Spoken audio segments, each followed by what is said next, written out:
It's absolutely wonderful to be here, given the fact that I've been waiting for this moment for a long time. And I'd be very remiss in not acknowledging some of the people in the room that have helped with the Bryland Modem Fund, which has been building community computer centers in the Out Islands since the year 2000. And the Commissioners Cunningham and Roberts and Colebrook are still in here, I believe. And Commissioner Roberts in particular, Harvey Roberts, was the chief counselor on Harbour Island when he and Ivan Johnson helped me produce the very first community computer center in concert with local government. And we've realized back then that being remote was not going to be in any way a disadvantage. And so to be asked to participate in this confab, to talk to the opportunity of developing Grand Bahama as the tech hub for this part of the world is nothing short of amazing. And I'm really glad to be working with the minister, very happy that Alive and Damien Blackburn invited me.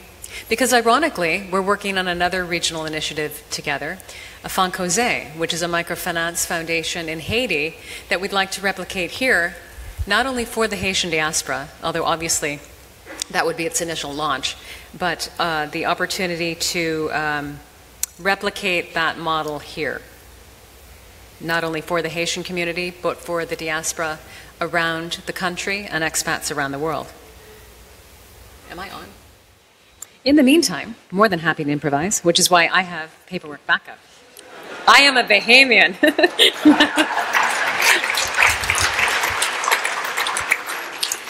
So as we've noted to date, blockchain is really set to disrupt financial services and community banking and education and beyond.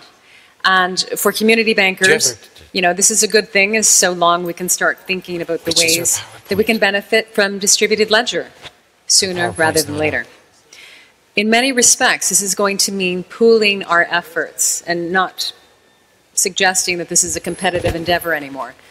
The rise of media technology has been the biggest boon to collaboration the world has seen, and blockchain is set to extend that impact. For example, let's talk about blockchain. Since it's most widely known as the platform to house virtual currencies such as Bitcoin, did anybody see that Bitcoin hit $7,000 per coin this morning? Yeah. Well, Republic of Georgia, for example, voted in 2016, in April, to implement a land ownership registry that relies on blockchain to verify ownership of property. Certainly sounds like something the Bahamas could use. Now, land registry is a little more formal. Real estate is rather well administered in Abaco and New Providence and Grand Bahama. But we've got commonage assets. We've got generation property assets that, if documented and probably registered, could result in a boon for out-island entrepreneurship as these different committees are allowed to commercialize and develop their properties. I'm working with the Harbour Island Commonage Committee in particular to set it up as a formal, registered, not-for-profit foundation so that it too can attract commercial financing to develop resources like energy farms, waste-to-energy cleanups of our landfill, and distributed energy for the people resident on these properties. To date, they've kind of been casually used for housing and farming, but there's so much of an opportunity, and we've got Bahamian expats around the world that are willing to come back and take care of their generation property and create next generation businesses. Two friends of mine in Los Angeles recently sold their homes in Los Angeles and have moved back to Acklands. Their timing could have been better. They got there just before Hurricane Matthew. So they've gone through 2 storms now, but they've got the attitude that the out islands are going to support technology hubs like Grand Bahama. We have high-speed data lines that dead end into Crooked Island Harbor, which most people in Nassau couldn't find on a map if it, meant to save their life. But part of that high-speed data line means the Crooked Island could make for a phenomenal maritime industry hub. Hatchet Bay in Eleuthera has 5,000 acres that were once used to house the dairy and the chicken farm that was fantastic until the 1970s. That property can never be developed for tourism because sharks have a very active sense memory.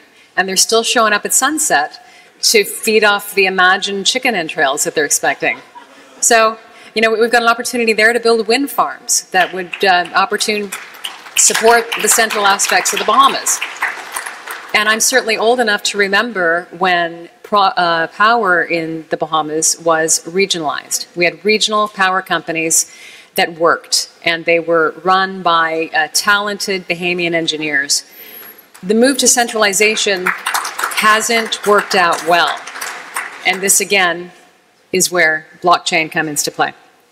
So, let's see. If the Bahamas did something similar with blockchain, okay, we've got banks that could close real estate loans more quickly, clarify cloudy deeds on the spot, the mysterious, but I mean perfectly legal quieting of titles and their controversial aftermath would end. Ownership interests in real estate could be verified immediately and with certainty, and Bahamian investment would simply explode around the country. Disruptive innovation and blockchain applications from the telecommunications industry are also able to complement banking as we know today. And I know that you in Grand Bahama and Nassau are beginning to experience with the quality service at the Royal Bank of Canada and Scotiabank that we've been dealing with in the Out Islands for the last 20 years. And that represents another opportunity for a Bahamianization of the industry.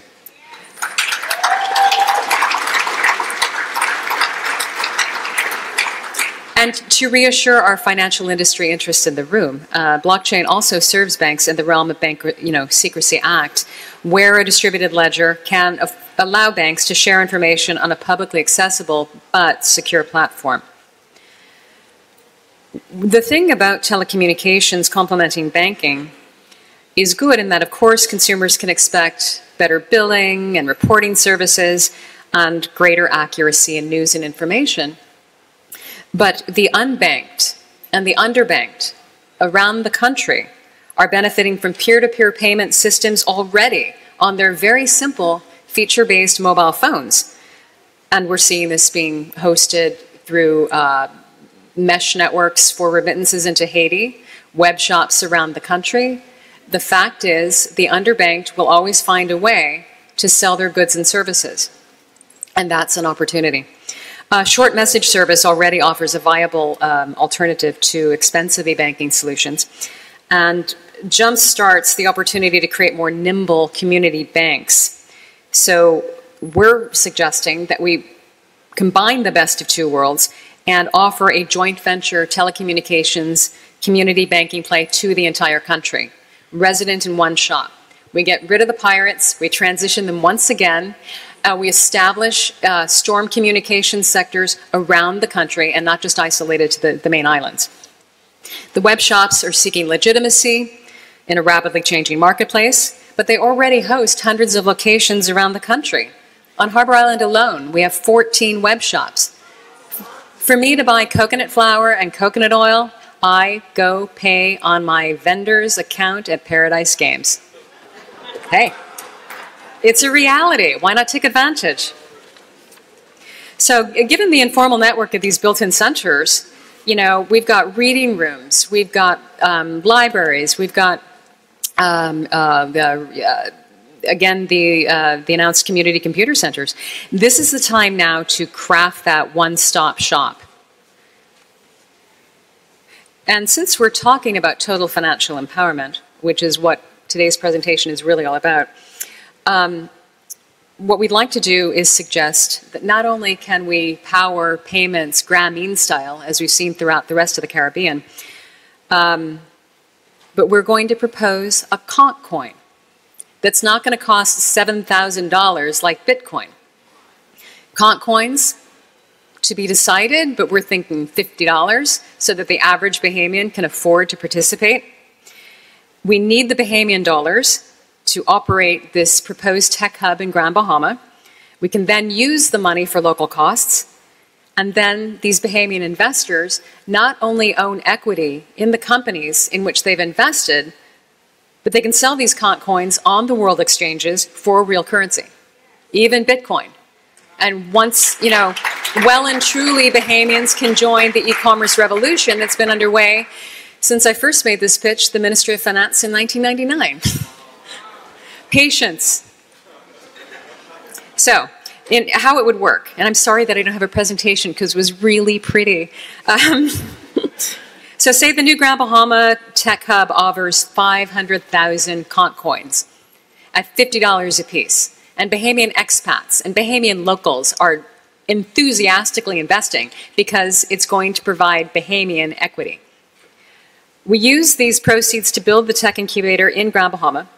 We rent the building, we provide the Wi-Fi, we fund a few startups for 3 months, and we take equity in the startups, we being the greater good here.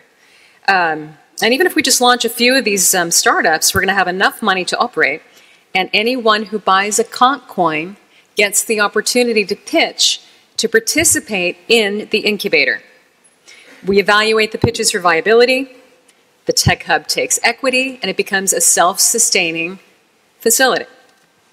The pool of conch coins becomes valuable because the value of these conch coins will be tied to a fund that holds our equity from the startups, and they can then be speculated in the secondary market, all perfectly legally. I think to summarize, I think you've gotten the idea that we're proposing here. Again, I'm seconding my prior two presenters. We're taking a think of a world approach. Imagine the opportunities. The key to grabbing attention and getting a commitment to build a trial for this tech hub and for a conch coin starts with providing banking services to the many unbanked in small communities, providing instantly verifiable and clear title to land, enabling rapid and accurate closing of legal contracts, and the power that to use a device that we almost all have, a smartphone. There have historically been big problems in the Bahamas that have defied solutions. But suddenly, you know, as I said earlier, being in a remote region of the Bahamas is not one of them. Confusion of generation land could be conveniently eliminated, be monetized, be made immediately valuable, and jumpstart an entire middle class of Bahamian entrepreneurs. More real estate transactions. I mean, more real estate people will have transactions. Lawyers are going to have more work with less effort. The government's going to be getting more taxes from these real estate transactions. And 95% of the Bahamas is going to be brought into view for all to see and appreciate. I look forward to energy farms and Acklands. There's no reason why we can't revive Inagua as a 100-megawatt alternative energy farm that sends electricity and energy into Cuba. We've got opportunities for reverse osmosis, air-to-water condensation campaigns in Acklands that would feed not only any proposed development in Mayaguana, but the rest of the central Bahamas. Now, I think, in conclusion, and thank you for your patience with my notes, just glad I had them. We've given examples of places of where what we are advocating is already working, and so you can be reassured that this Grand Bahama Technology Hub, as envisioned, is going to be no one's guinea pig. We're simply the ones that are recognizing that the solutions to these problems have far-reaching applications throughout the Bahamas, and that's all that's really needed to begin a globally successful technology business right here.